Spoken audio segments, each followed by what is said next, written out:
Welcome to Chillin' 101. We hope this video helps. You start by confirming prerequisites. Termux updated, Python and Pulse Audio installed, and microphone permission granted.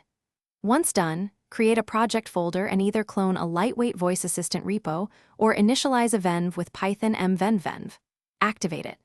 Make sure you install pip packages next, speech recognition, Pi audio or sound device bindings, and a TTS engine like PITSX3 or GTTS. This gets you into the working directory and ready for configuration.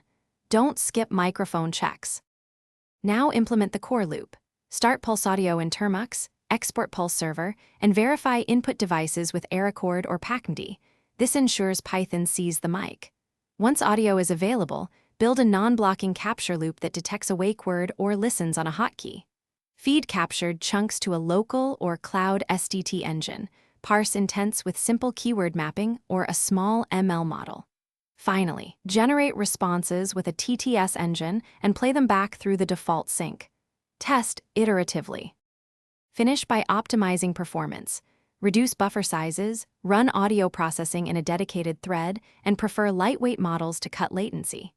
Once stable, create a startup script so your assistant launches automatically. Termux, boot, or a simple shell launcher works. If things fail, focus on one key troubleshooting tip. Verify Pulse Audio and microphone permissions first, start the daemon, check PacMD list sources, and confirm sample rates match between capture and SDT.